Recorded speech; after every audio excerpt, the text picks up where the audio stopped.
अस्सलाम वालेकुम students, welcome to our channel study 910 with Asif and Saima. जी, आज का हमारा टॉपिक है variation of periodic properties in periods and group. Periodic table की बात कर रहे थे, तो अब इसमें हम कुछ प्रॉपर्टीज को देखेंगे कि वो पीरियोडिक टेबल में किस तरीके से चेंज होती है, ग्रुप में उसका क्या ट्रेंड है या पीरियड में उस प्रॉपर्टी का क्या ट्रेंड है। Periodicity in the properties of the element occur due to recurrence of similar electronic configuration. Recurrence इसका क्या मतलब, एक वर्ड हमने यूज किया था periodicity. Periodicity हमने कहा था कि repetition of the properties after a some interval. Periodic table में कुछ इंटरवल के बाद ये प्रॉपर्टीज रिपीट होती हैं, इन्हीं प्रॉपर्टीज की बेस पे हमने एलिमेंट्स को ग्रुप में रखा था। और जब पीरियोडिक टेबल देखा तो हमने देखा कि एक ही ग्रुप में एलिमेंट्स की केमिकल प्रॉपर्टीज काफी हद तक एक दूसरे से मिलती जुलती हैं। तो अब यहाँ पे हम प्रॉपर्टीज की बात करेंगे। These properties include atomic radius, ionization energy, electron affinity and electron negativity. सबसे पहले हम देखते हैं एटॉमिक रेडियस। एटॉमिक रेडियस क्या है? अब रेडियस देखें, आप किसी भी राउंड चीज का रेडियस मेजर कर सकते हैं। तो हमने एटम का जो स्ट्रक्चर देखा है उसमें यही कहा था कि एटम के सेंटर में उसका न्यूक्लियस है और इलेक्ट्रॉन उस न्यूक्लियस के इर्द गिर्द रिवॉल्व करते हैं ऑर्बिट्स में। तो इसलिए यहाँ पे हम उसका एटॉमिक रेडियस डिस्कस करेंगे। The electron cloud of an atom has no definite limit. लेकिन पहली बात जो कह दी गई है कि इलेक्ट्रॉन क्लाउड, जो इलेक्ट्रॉन्स हैं न्यूक्लियस के गिर्द रिवॉल्व तो करते हैं लेकिन उनके कोई डेफिनेट लिमिट नहीं है। Because of this, the size of an atom cannot be defined exactly. इसलिए किसी भी एटम के साइज को exactly डिफाइन नहीं कर सकते। अब यहाँ पे ये आपसे एक शॉर्ट क्वेश्चन भी पूछा जा सकता है कि किसी भी एटम के साइज को आप exactly क्यों नहीं डिफाइन कर सकते? क्योंकि इलेक्ट्रॉन क्लाउड की कोई डेफिनेट लिमिट नहीं है। However, it is possible to measure the radius of an atom when it is bonded to an identical atom. जब एक एटम किसी दूसरे एटम के साथ बॉन्डेड हो तो तब हम उसका एटॉमिक रेडियस फाइंड आउट कर सकते हैं। तो अब इसकी डेफिनेशन देखें। Atomic radius is defined as half the distance between the nuclei of two identical bonded atom. क्या बात की गई है कि टू आइडेंटिकल बॉन्डेड एटम, जब दो एटम एक दूसरे के साथ बॉन्ड हो तो उसका डिस्टेंस का हाफ लिया जाए। जैसे यहाँ पे कहूँ कि अगर एक एटम ये है, ये दो एटम है जो एक दूसरे के साथ बॉन्डेड है। अब यहाँ पे एक न्यूक्लियस का दूसरे न्यूक्लियस तक जो डिस्टेंस है इसका हाफ लिया जाए तो इसको आप बोलेंगे वो एटॉमिक रेडियस है। It is expressed in pm. Pm in picometre. 1 picometre is equal to 10⁻⁻12 metre. अब यहाँ पे भी ये एक आपका एमसीक्यू की फॉर्म में क्वेश्चन बन सकता है। अब एटॉमिक रेडियस की एग्जांपल दी गई है। For example, the distance between the nuclei of two bonded carbon atom is 154। अगर मैं कहूं कि ये दो कार्बन एटम है जो एक दूसरे के साथ बॉन्डेड है और इनके एक न्यूक्लियस से दूसरे का न्यूक्लियस का डिस्टेंस जो है वो 154 पिकोमीटर है। Half of this distance is 77 is there for the radius of carbon atom. तो इस डिस्टेंस का हाफ जो है वो 77 उस कार्बन एटम का रेडियस है। इसी तरह बाकी एटम का रेडियस भी फाइंड आउट किया जाता है। This is also called the covalent radius of carbon atom. अब यहाँ पे कोवलेंट रेडियस क्यों कहा गया? क्योंकि कार्बन एटम के दरमियान कोवलेंट बॉन्ड होता है, इसी वजह से इसको कोवलेंट रेडियस कह दिया गया है। जी, अब हम देखेंगे variation of atomic radius in periods. Atomic radius periods में किस तरह वेरी करता है, उसका क्या ट्रेंड है। When we move from left to right in the periods, the size of atom decreases generally. तो पहला जो इसका ट्रेंड बताया गया है कि जैसे ही आप पीरियोडिक टेबल में लेफ्ट से राइट जाएंगे, लेफ्ट से राइट जाने का मतलब है ग्रुप 1 से ग्रुप 18 की तरफ जाएंगे तो साइज ऑफ एटम डिक्रीज करता है। It is because as we go from lithium to neon, in the second period we are adding electron to the outermost shell. अब हमें पता है कि जब लिथियम से नियोन की तरफ जाते हैं हमारा शेल सेम रहता है और उसमें नंबर ऑफ इलेक्ट्रॉन इंक्रीज करते जाते हैं। The charge on the nucleus also increases from +3 to +10. तो न्यूक्लियस के ऊपर ये चार्ज भी इंक्रीज करेगा। जितने इलेक्ट्रॉन इंक्रीज हो रहे हैं उतना उसका एटॉमिक नंबर भी बढ़ रहा है, उतना उसका प्रोटॉन भी बढ़ रहे हैं, तो इसलिए ये चार्ज इंक्रीज करेगा। लिथियम का +3 था, या उसका आप कह दें कि लिथियम के पास 3 प्रोटॉन है और नियोन तक जाते जाते वो 10 प्रोटॉन है। This trend to pull the electron closer to the nucleus and hence the size of atom decreases from lithium to neon, जैसा कि टेबल में बताया गया है। अब बात यहाँ पे समझने वाली क्या है कि क्योंकि वो एक ही पीरियड में हम बात कर रहे हैं, पीरियड हमारा स्टार्ट हो रहा है यहाँ पे लिथियम से और एंड हो रहा है नियोन पे। लिथियम का एटॉमिक नंबर 3 मीन उसके पास 3 प्रोटॉन है और नियोन के पास 10 प्रोटॉन है। जैसे जैसे हम पीरियड में जाएंगे तो ये न्यूक्लियर चार्ज बढ़ता जाता है। जब किसी एटम के ऊपर जितना न्यूक्लियर चार्ज बढ़ेगा वो उसकी अट्रैक्टिव फोर्स उन इलेक्ट्रॉन के ऊपर भी बढ़ेगी। तो न्यूक्लियस आउटर मोस्ट शेल को अपनी तरफ या आउटर मोस्ट शेल के इलेक्ट्रॉन को या वैलेंस शेल इलेक्ट्रॉन को अपनी तरफ ज्यादा अट्रैक्ट करेगा, जिसकी वजह से उसका साइज छोटा हो जाएगा। इसीलिए हम कहते हैं कि along the period size of atom decrease. अब यहाँ पे देखें, आपको साइज भी बता दिए गए। सबसे पहला जो एलिमेंट है सेकंड पीरियड का लिथियम है, इसका साइज 152 पिकोमीटर है। नेक्स्ट आता है बेरिलियम, वो 113 है। Boron 88, carbon 77। तो आप देखिए अलोंग द पीरियड ये साइज जो है वो डिक्रीज कर रहा है जी। नेक्स्ट है variation of atomic radius in group. Period में तो हमने देख लिया, अब ग्रुप में देखते हैं क्या होता है। The atomic radius of an atom increases from top to bottom in a group. Group में ये टॉप से बॉटम इंक्रीज करता है। It is because a new shell is being added in the successive period down the group and the inner electron shield the outermost electron from the nucleus. अब इसकी क्या reason है, जैसे जैसे group में आप डाउनवर्ड आते जाते हैं तो हमारा एक शेल बढ़ता जाता है। अब शेल ज्यादा हो जाएगा तो इसका मतलब है उसका एटॉमिक साइज भी बढ़ गया, तो down the group atomic size increase करता है। और यहाँ पे एक बात की गई है इलेक्ट्रॉन शील्ड। ये इलेक्ट्रॉन शील्ड ये एक शील्डिंग इफेक्ट है, या यूं कह लें कि एक रुकावट है न्यूक्लियस के दरमियान और उसके आउटर मोस्ट इलेक्ट्रॉन के दरमियान। जितना किसी एटम का साइज बड़ा होगा उतना ही ये शील्डिंग इफेक्ट उसको कंट्रोल करेगा कि वो न्यूक्लियस के होल्ड से बाहर रहेगा। मींस कि आउटर मोस्ट इलेक्ट्रॉन न्यूक्लियस के होल्ड उसके ऊपर कम होगा। इसको हम बोलते हैं शील्डिंग इफेक्ट या इलेक्ट्रॉन शील्ड। अब यहाँ पे ग्रुप में देखें, ये अल्कली मेटल्स की बात की गई है, lithium, sodium, potassium, rubidium, caesium. Group में डाउन जाते हुए नंबर ऑफ शेल इंक्रीज करेगा। यहाँ पे सक्सेसिव इंक्रीज इन शेल है कि हर एलिमेंट में शेल इंक्रीज होता जाएगा, तो इसका एटॉमिक रेडियस भी बढ़ता जाएगा। जैसे यहाँ पे देखें number of electron in the inner shell यहाँ पे 2 है, फिर शेल के इलेक्ट्रॉन्स की तादाद बढ़ती गई है और यहाँ पे इसकी इस तरह एटॉमिक रेडियस भी बढ़ते गए हैं। तो यहाँ पे जो याद रखने वाली बात है, आपसे शॉर्ट क्वेश्चन की फॉर्म में पूछा जा सकता है कि आप एटॉमिक रेडियस को डिस्क्राइब करें in terms of period and in term of group. तो पीरियड में एटॉमिक साइज डिक्रीज करेगा और डाउन दी ग्रुप आए तो एटॉमिक साइज बढ़ेगा। इंटरेस्टिंग इंफॉर्मेशन है, although you might expect atom to become larger with the increase in their atomic number। क्या कह रहे हैं कि अगर किसी भी एटम का एटॉमिक नंबर बढ़ रहा है तो उसका साइज भी बढ़ रहा है। This does not always occur because the size of an atom is determined by the diameter of its electron shell. लेकिन ये ऐसा नहीं होता है। उसकी क्या रीजन है कि किसी भी एटम का जो साइज है वो उसके आउटर मोस्ट शेल के डायमीटर से हम मेजर करते हैं जी। जो अगली प्रॉपर्टी आ जाती है वो है आयोनाइजेशन एनर्जी। सबसे पहले तो हम देखेंगे आयोनाइजेशन एनर्जी की डेफिनेशन क्या, आयोनाइजेशन एनर्जी होती क्या है। Ionization energy is the amount of energy required to remove the most loosely bound electron from the valence shell of an isolated gaseous atom. Mean एक आइसोलेटेड गैसियस एटम उसके outermost shell से electron को remove करने के लिए जितनी energy चाहिए होती है वो उसकी आयोनाइजेशन एनर्जी है। यहाँ पे बात की गई है आइसोलेटेड गैसियस एटम, मतलब वो एटम अपनी आइसोलेटेड फॉर्म में हो। When there is only one electron present in the valence shell, the energy required to remove it will be called the first ionization energy। अब ये जरूरी तो नहीं है कि उसके वैलेंस शेल में सिर्फ एक इलेक्ट्रॉन हो, किसी के 2 भी हो सकते हैं, किसी के 3 भी हैं, किसी के 4 भी हैं। तो पहले इलेक्ट्रॉन को रिमूव करने के लिए जितनी एनर्जी चाहिए वो उसकी फर्स्ट आयोनाइजेशन एनर्जी है, क्योंकि पहला इलेक्ट्रॉन आप रिलीज कर रहे हैं। और अगर सेकेंड इलेक्ट्रॉन रिलीज करवाना है तो उसके लिए जितनी एनर्जी चाहिए वो उसकी सेकेंड आयोनाइजेशन एनर्जी होगी। आयनाइजेशन एनर्जी को एक्सप्रेस करते हैं किलो जॉल पर मोल में।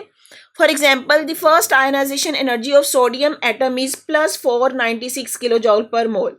तो +496 का मतलब है ये इतनी एनर्जी एब्जॉर्ब करेगा, इतनी एनर्जी हम इसको देंगे तो ये अपने इलेक्ट्रॉन को रिलीज करेगा। यही जो एनर्जी है इसको हम बोल रहे हैं इसकी ionization energy. When there are more than one electron in the valence shell, they can be removed one by one, providing more and more energy। अगर हमारे पास वैलेंस शेल में एक से ज्यादा इलेक्ट्रॉन है तो उनको बारी बारी रिमूव किया जाएगा। For example magnesium has 2 electron in its outermost shell. It is easier to remove the first electron from magnesium than the second one. तो मैग्नीशियम का पहले इलेक्ट्रॉन को रिलीज करना या वहां से रिमूव करना आसान है और उसके लिए कितनी एनर्जी चाहिए 737 किलो जॉल्स पर मोल। लेकिन मैग्नीशियम का जब सेकंड इलेक्ट्रॉन निकालना हो तो उसके लिए जो एनर्जी है वो तकरीबन उससे डबल हो जाती है, तो वो है 1450 किलो जॉल्स पर मोल। अब यहाँ पे ये क्वेश्चन आपसे पूछा जा सकता है कि why second ionization energies values are higher than first ionization energy. अब इसकी एक रीजन है। देखें, जब हमने पहला इलेक्ट्रॉन निकाला तो ये हमारे इसके ऊपर प्लस चार्ज आ गया है, ये हमारा कैटाइन बन गया पॉजिटिव चार्ज। इस पॉजिटिव चार्ज वाले में से मजीद एक इलेक्ट्रॉन को निकालने के लिए ज्यादा एनर्जी चाहिए होती है, तो इसलिए सेकेंड आयनाइजेशन एनर्जी की वैल्यू हाई होगी। Ionization energy value is related to the atomic size. The smaller the radius of an atom, the stronger the attraction between the nucleus and the outer electron and the higher the values of ionization energy. तो ionization energy किस पे depend कर रही है? Atomic size पे। जितना atomic size छोटा होगा उतनी ही उसके इलेक्ट्रॉन को रिमूव करवाने के लिए ज्यादा एनर्जी चाहिए होगी। तो एटॉमिक साइज छोटा होगा तो हाई आयोनाइजेशन एनर्जी वैल्यू होगी। The ionization energy values thus increase from left to right in the period. अगर आप पीरियड में जाएं तो वो increase from left to right in the period में लेफ्ट से राइट जाते हुए एटॉमिक साइज डिक्रीज करता है। तो किसी भी एटम का जितना एटॉमिक साइज छोटा होगा उतनी ही उसको आयनाइजेशन एनर्जी ज्यादा चाहिए होगी। And it decrease from top to bottom in the group. और अगर ग्रुप में आए तो डाउन द ग्रुप ये डिक्रीज करती है। क्यों? क्योंकि वहां पे साइज बढ़ रहा है। अब यहाँ पे देखें, सेकेंड पीरियड के एलिमेंट्स है, ये पीरियड है from left to right in the period. Left to right period हमने कहा कि आयनाइजेशन एनर्जी इंक्रीज करेगी। तो लिथियम की देखें कितने है, 520 किलो जॉल्स पर मोल। बेरिलियम की उससे ज्यादा और जाते जाते नियोन पे देखेंगे 2081। तो along the period ionization energy increase कर रही है। अब डाउन द ग्रुप देख लेते हैं। यहाँ पे फर्स्ट ग्रुप एलिमेंट्स हैं। आयनाइजेशन एनर्जी ऑफ एलिमेंट देखिए फर्स्ट ग्रुप में। डाउन द ग्रुप हमने कहा कि आयनाइजेशन एनर्जी डिक्रीज करेगी। तो लिथियम की कितनी है, 520। उसके नीचे वाला एलिमेंट सोडियम, उसकी उससे कम होगी। तो down the group ionization energy decrease कर रही है। और इसकी रीजन क्या है? क्योंकि down the group atomic size increase करता है। जी स्टूडेंट्स, नेक्स्ट टॉपिक या नेक्स्ट प्रॉपर्टी हमारी है इलेक्ट्रॉन एफिनिटी। अब इलेक्ट्रॉन एफिनिटी की सबसे पहले डेफिनेशन देखेंगे। Electron affinity is the amount of energy change when an electron is added up in the outermost shell of an isolated gaseous atom. वो amount of energy जो किसी atom को चाहिए होती है जब वो एक इलेक्ट्रॉन लेता है। तो इसका मतलब है इलेक्ट्रॉन एफिनिटी रिलेटेड है कि जब एन आयन बनता है, मीन जब कोई एक एटम कोई अपनी गैसियस स्टेट में एक इलेक्ट्रॉन लेता है, तो हम कह सकते हैं कि कोई भी आइसोलेटेड गैसियस एटम जब एक इलेक्ट्रॉन एक्सेप्ट करता है, एन आयन में कन्वर्ट होता है, तो उस वक्त उसको जो एनर्जी चाहिए होती है वो उसकी इलेक्ट्रॉन एफिनिटी है। For example, 328 kilojoules per mole energy is released when an electron enter in the fluorine atom. अब यहाँ पे फ्लोरीन है, फ्लोरीन के आउटर मोस्ट शेल में 7 इलेक्ट्रॉन है। इसको अपना ऑक्टेट कंप्लीट करने के लिए एक इलेक्ट्रॉन की जरूरत है। यहाँ पे फ्लोरीन एक इलेक्ट्रॉन एक्सेप्ट कर लेगा, एनाइन बन जाएगा F-1, और जो एनर्जी यहाँ पे रिलीज हो रही है -328 किलो जॉल पर मोल एनर्जी रिलीज होगी। यहाँ पे माइनस साइन शो कर रहा है कि एनर्जी रिलीज हो रही है, और ये इसकी इलेक्ट्रॉन एफिनिटी की वैल्यू है। Electron affinity values are also related to the size of atom. जिस तरह हमने आयनाइजेशन एनर्जी की बात की थी कि उसको साइज ऑफ एटम से रिलेट किया था, इसी तरह इलेक्ट्रॉन एफिनिटी की वैल्यू भी साइज ऑफ एटम से रिलेट है। The smaller the size of an atom, the higher the force of attraction with which the nucleus will attract the entering electron, and hence the higher is the value of electron affinity. Mean किसी भी atom का जितना size छोटा होगा उतनी ही उसकी electron affinity की value ज्यादा होगी। अब यहाँ पे देखें, ग्रुप में दिखाया गया इलेक्ट्रॉन एफिनिटी ग्रुप 17 एलिमेंट की है। फ्लोरीन की -328 है, क्लोरीन की -349 और बोरोमीन की -324 और आयोडीन की -295.2। तो ये इलेक्ट्रॉन एफिनिटी वैल्यूज जो है वो वेरी करती है। In the group the electron affinity values decrease from top to bottom. तो ग्रुप में टॉप से बॉटम जाते हुए इलेक्ट्रॉन एफिनिटी वैल्यूज डिक्रीज करेंगी। क्यों? क्योंकि the size of atom increase down the group. In a bigger atom, the nucleus will attract the incoming electron with a weaker force, and hence the electron affinity will also be low. क्योंकि down the group atomic size बढ़ रहा है, इस वजह से nucleus आने वाले electron को कम अट्रैक्ट करेगा, जिसकी वजह से इलेक्ट्रॉन एफिनिटी वैल्यू भी कम होगी। जी यहाँ पे देखें, एक आपको पॉइंट दिया गया है, while first electron affinity can be negative और पॉजिटिव। जो फर्स्ट इलेक्ट्रॉन एफिनिटी है वो नेगेटिव भी हो सकती है, यहाँ पॉजिटिव भी हो सकती है, लेकिन second electron affinity are always positive. अब सेकेंड इलेक्ट्रॉन एफिनिटी का क्या मतलब है कि अगर कोई एटम 2 इलेक्ट्रॉन एक्सेप्ट कर ले, एक इलेक्ट्रॉन एक्सेप्ट करेगा तो वो उसकी फर्स्ट इलेक्ट्रॉन एफिनिटी है, जो कि नेगेटिव भी हो सकती है, पॉजिटिव भी। लेकिन अगर वो 2 इलेक्ट्रॉन के पहले एक लिया और फिर दूसरा लिया तो वो उसकी second electron affinity values always positive होंगी। अब इसकी क्या रीजन है? मोस्टली जो first electron affinity value negative होती है। नेगेटिव होने की वजह क्या है? क्योंकि यहाँ पे ये एक्सोथर्मिक रिएक्शन हो रहा होता है, हीट रिलीज होगी, so negative electron affinity values होंगी।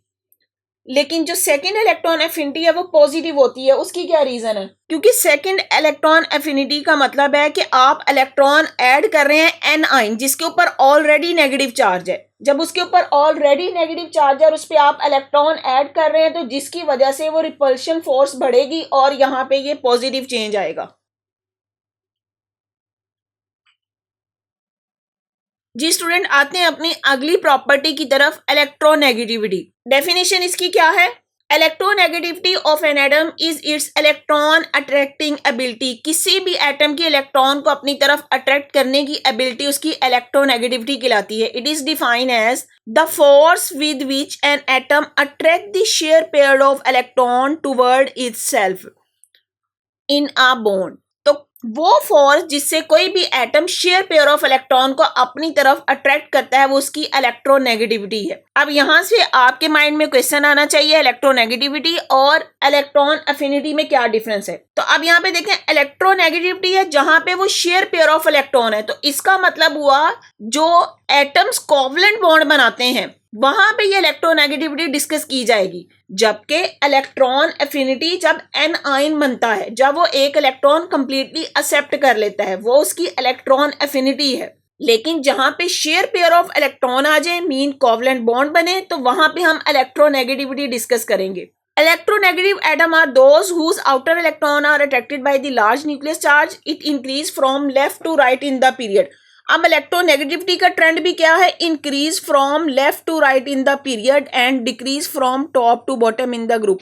इससे पहले जो हमने प्रॉपर्टी पढ़ी थी, आयनाइजेशन एनर्जी, इलेक्ट्रॉन एफिनिटी और इलेक्ट्रोनेगेटिविटी, तीनों का सेम ट्रेंड है। अलोंग द पीरियड ये इंक्रीज करेगी, जबकि डाउन द ग्रुप वो डिक्रीज कर रही है। तो आपने ये याद रखना है कि आयनाइजेशन एनर्जी, इलेक्ट्रॉन एफिनिटी और इलेक्ट्रोनेगेटिविटी तीनों का पीरियड में सेम ट्रेंड है। पीरियड में लेफ्ट से राइट ये इंक्रीज करेगी, जबकि डाउन द ग्रुप ये डिक्रीज करेगी। Thus the most electronegative atom are found at the top right hand corner of the periodic table. The most electronegative atom are fluorine, oxygen, nitrogen and chlorine. तो सबसे ज्यादा जो electronegative atom है वो fluorine, oxygen, nitrogen and chlorine, और इसमें भी सबसे ज्यादा हाईएस्ट इलेक्ट्रोनेगेटिविटी फ्लोरीन की होगी।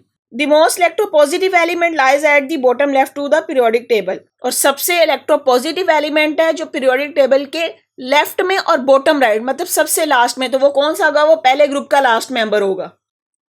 इलेक्ट्रोनेगेटिव वैल्यूज दी गई हैं। अच्छा, यहाँ पे मैं आपका ये देखें, यहाँ पे लिखा गया है major on a polling scale.